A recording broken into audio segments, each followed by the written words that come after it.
Hello there, boils and ghouls! With Spooktober upon us once again, I've been thinking of all sorts of terrible things lately that keep me up at night. What terrible things, you ask? Is it monsters, haunted houses, or maybe deranged slasher villains? Nope! I'm talking about the horror that is interesting video game series full of potential that have seemingly been forgotten by the studios that made them.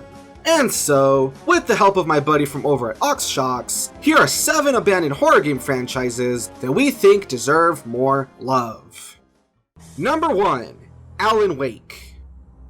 This 2010 horror title developed by Remedy Entertainment follows Alan Wake, a best-selling thriller novelist who travels to the small mountain town of Bright Falls, Washington for a vacation at the behest of his wife, Alice. Initially upset when he learns that the true purpose of the trip is to get him over his writer's block and into therapy, things soon take a turn when Alice disappears, seemingly abducted by a mysterious force. Even stranger is that while searching for his missing wife, Alan begins to experience events from a novel he cannot remember writing coming to life. And so, with a dark presence stalking the small town of Bright Falls, this perfectly paced horror game inspired by Stephen King will push Alan Wake to the brink of sanity as he fights to push back the darkness, save his love, and unravel the mystery of just what the hell is going on. Now, despite receiving positive reviews, a web series, a spin-off title, and additional DLC story content, the Alan Wake franchise has been seemingly dormant since 2012.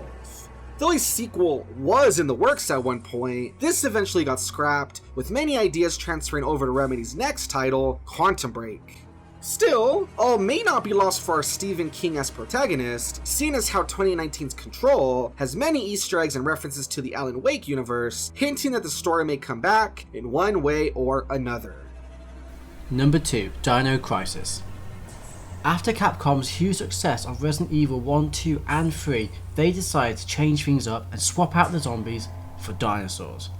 However, instead of the pre-rendered backgrounds of the Resident Evil games that preceded it, Dino Crisis used an original, real-time engine with 3D environments, helping the game to look more realistic for the time and more atmospheric. The first game in the series was a critical and commercial success, with the PlayStation version selling over 2.4 million copies. The game is often dubbed Resident Evil but with dinosaurs, which hey, is not a bad thing at all. After the success of Dino Crisis 2 was released by Capcom in 2000. Dino Crisis 2 was a step in a different direction, with the game changing from a survival horror game, where you only have a few dinosaurs at a time to escape from, to an action-adventure arcade-like game with a lot of dinosaurs running at you. However, even after the change, the game received decent reviews and sold at 1.9 million copies on the PlayStation. In between the 3 years of 2000 and 2003, Capcom released 2 spin-off games which had ties into Dino Crisis. These were Dino Stalker and Dino Crisis Dungeon in Chaos. Dino Stalker is a horror light gun shooter game made exclusively for the PlayStation 2. It is a spin-off of the Resident Evil lighter gun shooter games, but based on the story of Dino Crisis series. And you can see already that the series was in decline. I mean, just look at this gameplay. But that's just my personal opinion. It's very similar to what Dino Crisis was like, but the problem here is that Dino Crisis was actually a completely different game at the start. Up next came Dino Crisis Dungeon in Chaos. In short, this is a first-person shooter mobile game published by the now defunct Mobile Capcom in 2003. I'd like to say things get better from here onwards, but no, they definitely do not. Also in 2003 came Dino Crisis 3. Here we go. I don't even know how to begin with this game. For starters, this is the first game cover not to actually feature a dinosaur, instead opting for a spaceship. The game is obviously set in space in the year 2548. The dinosaurs are not real dinosaurs, they are mutations created from DNA extracted from various dinosaur species. Apparently, during early production, the game was going to be set in New York City under attack from various dinosaurs. However, due to the 2011 attacks, the team shied away from this idea. But God knows why they decided on space. I'm having flashbacks to Jason X, the Friday the 13th film set in space, which is just shit as well. Okay, breathe, right. This game was due to be released on the PS2 and Xbox, but the PS2 version was cancelled. So the game ended up as an exclusive for Xbox, which is just strange when all the other games beforehand were only made for the PlayStation. The gameplay is similar to Dino Crisis 2, with that arcade feeling coming through. You have a jetpack so you can travel around the space station as you battle your way through the hordes of dinosaurs and try to escape. If you're a real fan of the series, however, you won't bother playing this. I certainly haven't. Also, just a heads up before we move on, keep an eye out for the fan-made remake that's out there, celebrating the 20th anniversary. It needs some work still, but it looks really promising. Hopefully we can get something official soon. Number 3, Dead Space. Referred to by many as one of the scariest games ever made, 2008's Dead Space is a true work of art when it comes to its inspired setting and truly frightening atmosphere. Set in an interstellar mining ship called the USG Ishimura, the players put into the shoes of an engineer named Isaac Clarke, who must fight off crazed zombie space monsters called necromorphs. Featuring an inventory screen that leaves you open to attack as you browse, lacking a traditional HUD in favor of more subtle status displays, and filled with enemies who must be torn apart instead of destroyed with the traditional headshot, this is a title that pushed boundaries to be a truly nail-biting experience. Though the game spawned a ton of spin-off material and a monster of a sequel in 2011's Dead Space 2 that also received critical acclaim, 2013's Dead Space 3 received far more mixed reviews due to its focus on action over horror and a messy story. This, of course, led to poor sales, and though EA and the series' developer Visceral Games still expressed interest in a sequel, Visceral shut down in 2017, leaving the future of the franchise unclear. While EA could easily put another studio in charge of a new installment, this is we make all of our money through microtransactions we are talking about, so who knows if we will ever see another title. Alone in the Dark. Known as the forefather of the modern survival horror gaming formula, Alone in the Dark was released back in 1992. I know what you're thinking, wow, that looks crap. And yeah, you're right, it does, but back in 1992, this was immense. See if you can spot the similarities to games like Resident Evil and Silent Hill while I describe this game. So, you start the game as either Emily Hartwood or Edward Carnby, looking for a piano in the mansion of Jeremy Hartwood, who had committed suicide. Edward is collecting it for the dealer, while Emily believes in its secret drawer will be a suicide note from her father. You should be able to tell straight away how other games copied the style from this one. The fixed camera angles, polygonal characters over pre-rendered backgrounds, on-screen text, inventory management and puzzle solving elements, they're all here. This game was way ahead of its time, and was actually one of the first 3D survival horror games which they were awarded the Guinness World Record for. Creatures would jump out at you through windows or doors, which keeps you tense and nervous throughout. This game isn't actually combat heavy, and you can avoid a lot of its creatures.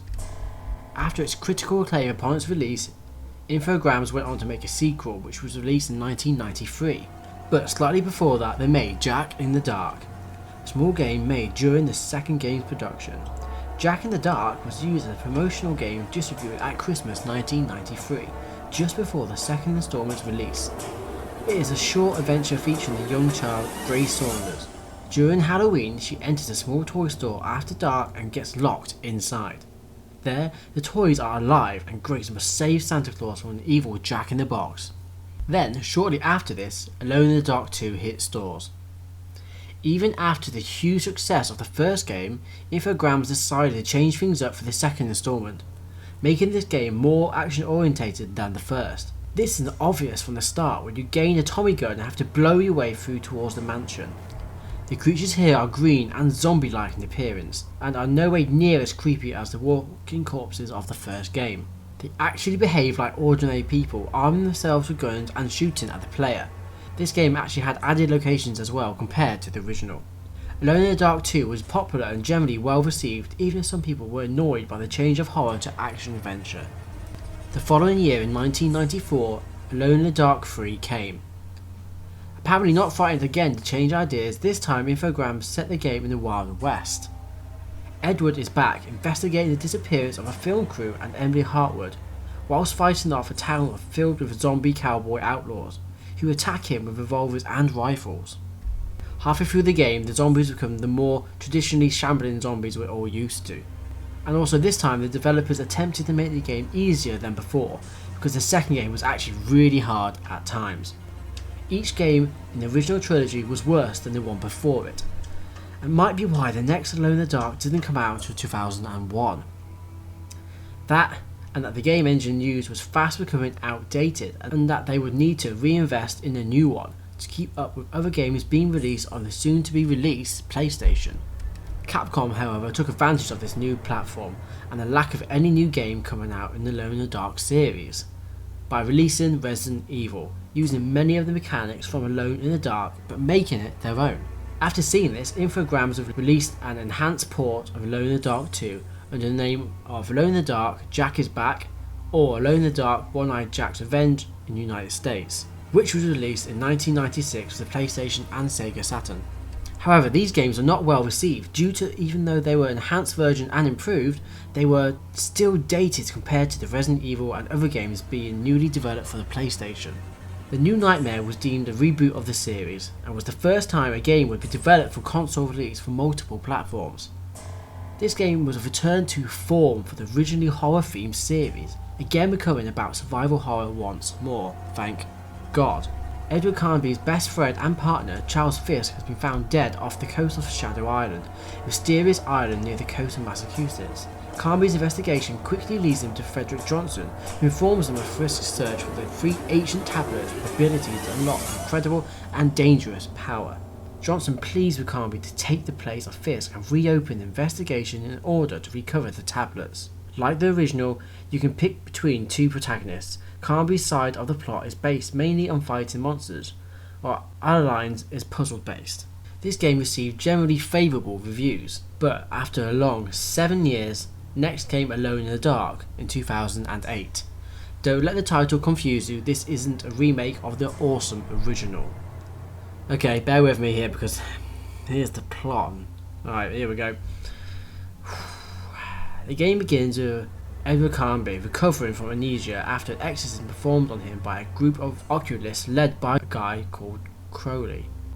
A guard is instructed to take him to the roof to execute him, only to be dragged away and slaughtered by the unseen force. He wanders the collapsing building in search of an exit, witnessing several people being killed in a similar fashion as the guard, as well as a young woman being possessed by a demon which claims to know of his past. After battling with the entity, he meets art dealer Sarah Flaws. They make their way to the basement parking garage where they meet Paddington, the oculist who performed Edward's exorcism, and an old apprentice and friend of Carnby's. Paddington explains the nature of the Philosopher's Stone and Crawley's desire to unleash its evil power. It's just a load of shit really, I'm sorry, but it's not good. It has some good game mechanics like being able to combine objects to make new weapons, put out fires in first person mode, and fire bullets, which is all just ruined by the mechanics, which by the way copy Resident Evil 4's over the soldier point of view, and of course the shit show that storyline. I mean, just look at it, how is that possible? Up next was Alone in the Dark Illumination, and we've made it. We've made it to the end of the shit show because they actually made this game for some strange, God knows why reason. Well, we know why, money. But anyway, it's like they were actually trying to hate their own series and were trying to suffocate it to death with a pillow. Alone in the Dark Illumination, an online co-op shooter. I mean, how is that alone in the dark? You're not alone. Yes, there is a single player campaign, sure, and the game does have some good game mechanics that are true to the older games, like how the monsters can only be killed when a light source is on them. Sure, okay, not bad, but it's still an online shooter. They really did give up with this one. Clearly just a money grabbing scheme using the franchise's name for profit. The game has some very boring objectives, stuff like repair this or find this to open this shit.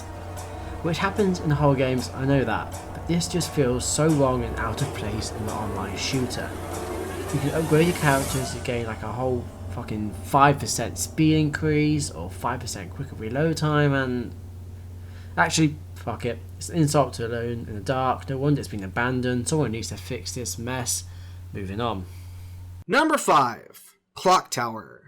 The Clock Tower series is a weird one in that it has had 3 different developers over its 4-game run, has had 2 titles named the same thing, and contains a game that is seen as non-canon in Japan.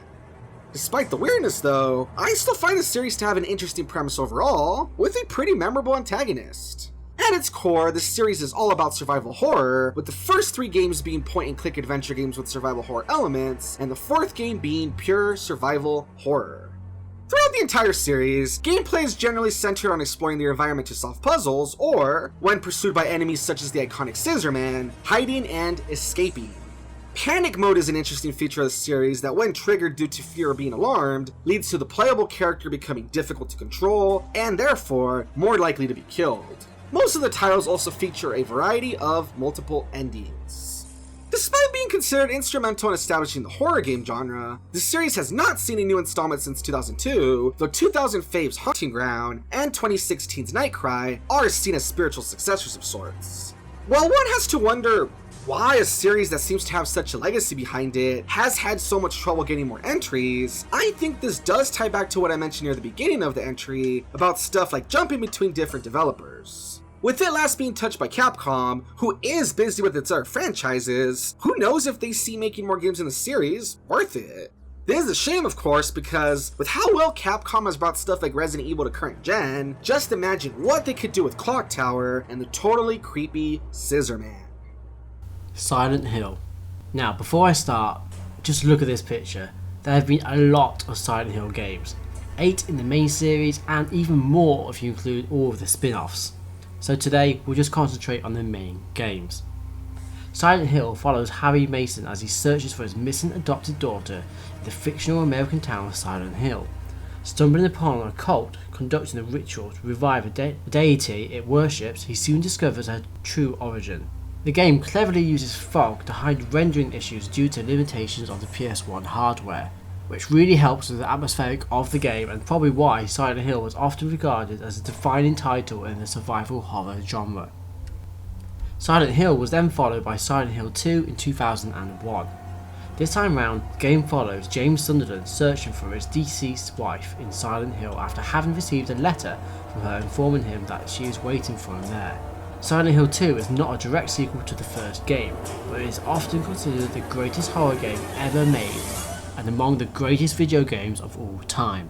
In 2003, Silent Hill 3 was released, set 17 years after the events of Silent Hill, in which Harry Mason defeats the god of the town cult and is given a baby girl to care for. Silent Hill 3 focuses on Heather Mason, a teenage girl raised by Harry in Portland.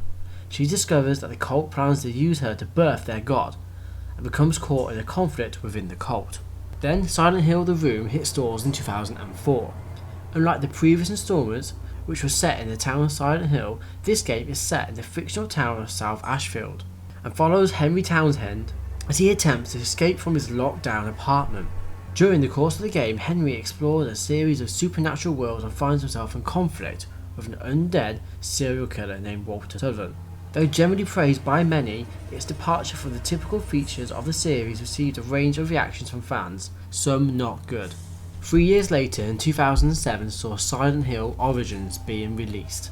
This is a prequel that follows trucker Travis Grady, who becomes trapped in Silent Hill after rescuing a girl from a burning house. During his quest to find the fate of the burned girl, he encounters characters from previous installments and is forced to face his past. This was yet another Silent Hill game with good reviews though. Silent Hill Homecoming came next in 2008. It follows Alex Shepard, a soldier who has returned from a war overseas. Alex discovers upon his arrival that his father has gone missing, his mother has become catatonic, and no one can provide the whereabouts of his younger brother, Joshua. The game chronicles Alex's search to find his missing brother. This is the first time a non-Japanese company has developed a Silent Hill game, but the game only received okay reviews. Silent Hill Shattered Memories came in 2009, which was a reimagining of the first installment. It retains the premise of the original game, that Harry Mason's quest to find his missing daughter in Silent Hill, but this time it's set in what appears to be a different fictional universe, following a different plot with characters from the first game appearing altered alongside new ones. This game is more action orientated than the others before, and loses its sense of the horror and atmospheric of the originals that made it so good in the first place. The game, however, still reviewed well. Silent Hill Downpour is the 8th installment in the series, which follows Murphy Pendleton, a prisoner who is stranded. Silent Hill Downpour was the 8th installment in the series when it came out in 2012. The game follows Murphy Pendleton, a prisoner who is stranded in Silent Hill after his prison transport vehicle crashes. This was a return to the series' survival horror exploration roots after the action-heavy Silent Hill Homecoming, but only received mixed and average reviews. Right, now that's the boring part done. Here's my favourite part. Well, favourite only of course, second to Silent Hill 2, because that game was awesome. But of course here I'm going to talk about Silent Hills, aka PT to most. At Gamescom 2014, an interactive teaser titled PT, which was short for Playable Teaser, was released on the PlayStation Store for the PlayStation 4. Starring Hollywood director Del Toro and featuring actor Norman Reedus, the game looked incredible and the hype around the game was immense. But however, sadly, on April 27th, 2015, Konami cancelled the Silent Hills game. The PT teaser was also pulled from the PlayStation Store and is no longer available for download. The popularity of this short teaser is insane and has prompted many indie developers to make their own versions online. Check out sites like itch.io or GameJolt to try them out for yourself for free, or watch some of my other videos on them. I've made loads. Because unfortunately, that's the closest we'll ever get. Fuck you, Konami, we need more. Number 7. Parasite Eve. My last entry on this list is a game series that has become more horrifying over time, though probably not for the reasons intended. First hitting the scene back in 1998, Square's action role-playing survival horror title Parasite Eve was a unique game that took the battle system of Final Fantasy VII and applied to a modern-day setting in which police officer Aya Brea must use her mitochondria-based powers to stop Eve, a woman who plans to destroy the human race through spontaneous human combustion. Filled with horrifying mutations and plenty of scenes of people on fire, Parasite Eve was a must-have PS1 title. This was of course followed up by 1998's Parasite Eve 2, that despite dropping the battle system in favor of more traditional survivor horror controls, still did quite well with fans and critics alike. Though I wish I could say that the series ended on this high note, there are unfortunately some fates worse than death, or in this case, complete character assassination. You see, after going quiet for quite some time, this series reappeared as The Third Birthday, a 2010 PSP exclusive that drops all horror elements as instead a third-person shooter. Starring an Aya Brea with amnesia, gone is the badass cop trying to save the world with crazy pseudoscience powers, and instead we get a meek waifu who takes battle damage and communicates through a series of moans. No, seriously.